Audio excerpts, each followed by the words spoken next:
Ready start. अर्थव्यवस्था को Covid पूर्व की स्थिति में लौटाने के तमाम प्रयासों के बावजूद इस क्षेत्र में अपेक्षित गति नहीं आ पा रही है। पिछली तिमाही में औद्योगिक उत्पादन में वृद्धि को देखते हुए उत्साह जगा था कि जल्दी ही अर्थव्यवस्था पटरी पर लौट आएगी।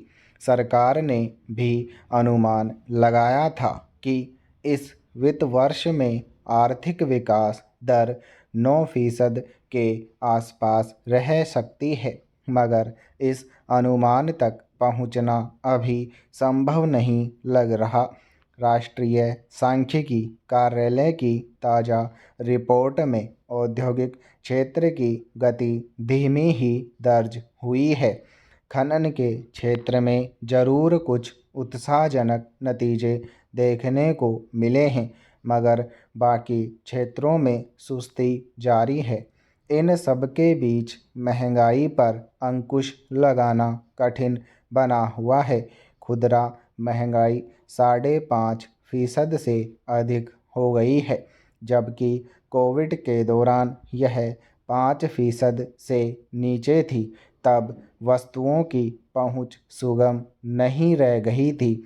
औद्योगिक उत्पादन में सुस्ती और महंगाई में निरंतर बढ़ोतरी दो ऐसे बिंदु हैं जो आर्थिक विकास दर के पांव में पत्थर का काम करते हैं। खुद रिजर्व बैंक ने अनुमान जताया है कि अभी महंगाई की दर और बढ़ेगी तथा इस वित्त वर्ष के अंत तक अपने शीर्ष पर रहेगी, फिर उसमें उतार शुरू होगा। हालांकि महंगाई के कारणों में पेट्रोल डीजल की कीमतें बढ़ने को भी एक प्रमुख कारण माना जाता है, मगर पिछले कुछ समय से सरकारों ने इसे काबू में कर रखा है। फिर खाद्य पदार्थों की कीमतों में बढ़ोतरी इसलिए भी लोगों की समझ से परे है कि इस मौसम में फलों, सब्जियों, दुग्ध उत्पाद और कई नई फसलों की बाजार में आवक कुछ अधिक रहती है। फिर भी अगर वस्तुओं की कीमतें उतार पर नज़र नहीं आ रही तो इसमें केवल पेट्रोल डीजल की बढ़ती कीमतों का दोष नहीं माना जा सकता। कई जगहों से ऐसी भी शिकायतें सुनने को मिल रही हैं कि फसल न बिक पाने की वजह से किसान सब्जियों को सड़कों पर फेंकने को मजबूर हैं। दरअसल महंगाई पर काबू न पाए जा सकने के पीछे एक बड़ा कारण कृषि उत्पाद का माकूल भंडारण और बाजार तक उनकी पहुंच सुनिश्चित न हो पाना है। फिर किसानों से खरीद और बाजार तक फसलों की पहुंच बनाने में कीमतों का बड़ा अंतर बिचौलियों की मनमानी की वजह से पैदा होता है। उसे नियंत्रित और व्यावहारिक बनाने के लिए कोई कारगर उपाय नहीं किया जाता। इससे मध्य और निम्न आय वर्ग पर महंगाई की मार पड़ती है। औद्योगिक उत्पादन को अर्थव्यवस्था की रीढ़ माना जाता है, मगर उसकी सुस्ती नहीं टूट पा रही तो यह निसंदेह सरकार के लिए चिंता का विषय है।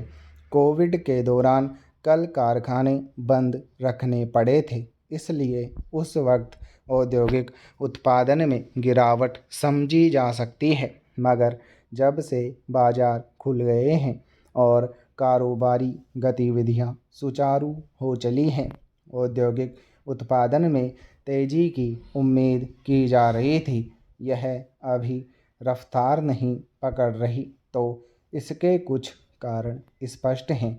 एक तो बाजार में वस्तुओं की मांग घटी है, दूसरे बाहर के बाजारों तक वस्तुओं की पहुंच सुगम बनाना कठिन बना हुआ है।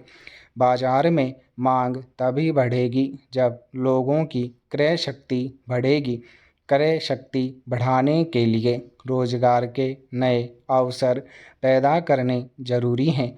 कोविड काल में बहुत सारे लोगों के रोजी रोजगार के साधन छिन गए, उन्हें लौटाने का प्रयास करना होगा। जब तक इन कमज़ोर कड़ियों को दुरुस्त नहीं कर लिया जाता, अर्थव्यवस्था की सुस्ती नहीं टूटने वाली। वास्तविक नियंत्रण रेखा पर तनाव कम करने के मकसद से भारत और चीन के सैन्य अधिकारियों के बीच 14वें दौर की वार्ता से एक बार फिर उम्मीद बनी है कि दोनों देश अपनी सेनाओं को पीछे लौटाएंगे। पिछले साल अक्टूबर में 13वें दौर की वार्ता हुई थी, जिसमें चीन ने भारतीय सैन्य अधिकारियों के प्रस्ताव को मानने से इनकार कर दिया था। इस बीच न सिर्फ वास्तविक नियंत्रण रेखा पर तनाव का वातावरण बना हुआ है, बल्कि चीन लगातार अपनी कब्जे वाली रणनीति पर आगे बढ़ने का प्रयास भी करता रहा है। उसने लद्दाख के पेंगोंग झील इलाके में एक पुल बना लिया तो भारत सरकार ने सख्त ऐतराज़ जताया। सरकार ने कहा कि वह इलाका पिछले 60 सालों से चीन के अवैध कब्जे में है। इसी तरह चीन उन तमाम विवादित जगहों पर अपने स्थायी निर्माण करने का प्रयास करता रहा है, जिसे भारत लंबे समय से सुलझाने की मांग करता रहा है। पेंगोंग झील इलाके में चीन के पुल बनाने पर भारत के ऐतराज़ के बाद ही 14वें दौर की वार्ता तय हुई थी। इस वार्ता में लद्दाख के सभी टकराव वाले स्थानों से सेना पीछे लौटाने को लेकर बातचीत हुई। देखना है चीन इस मुद्दे पर कितना सकारात्मक रवैया अख्तियार करता है।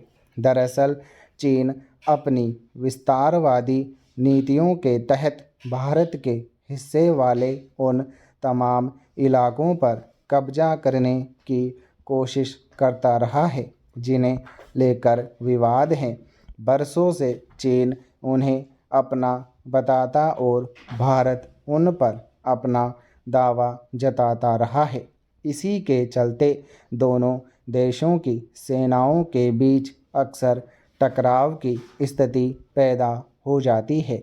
बरसों से चीन की सेना नियंत्रण रेखा पर भारत के हिस्से वाले इलाकों में अपने तंबू तान देती रही है। फिर भारत के ऐतराज़ जताने पर वे वापस लौट जाती रही हैं, मगर पिछले 2 सालों से उसने ऐसा नहीं किया। वह स्थायी रूप से अपना डेरा जमा लेना चाहता है।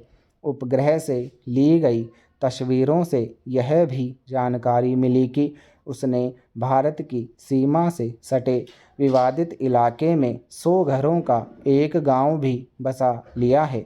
इसी तरह वह भारतीय सीमा के नज़दीक तक सड़क निर्माण आदि की गतिविधियों में जुटा रहा है। छिपी बात नहीं है कि इस तरह न सिर्फ वह भारत पर अपना शिकंजा कसने का प्रयास करता है, बल्कि भारत के पड़ोसी देशों पर भी अपना नियंत्रण रखना चाहता है। चीन की इस विस्तारवादी नीति के चलते दुनिया के अनेक देश परेशान हैं। भारत के लद्दाख इलाके में वह इसलिए सड़क, पुल और अपनी सेना के लिए स्थायी ठिकाने बनाना चाहता है कि लगातार दबाव बनाए रख सके। भारत से उसकी प्रतिस्पर्धा केवल भूभाग पर कब्जे की नहीं है। विश्व बाजार में भारत की बढ़ती पैठ और विश्व राजनीति में उसकी अहमियत से भी चीन असहज महसूस करता रहा है।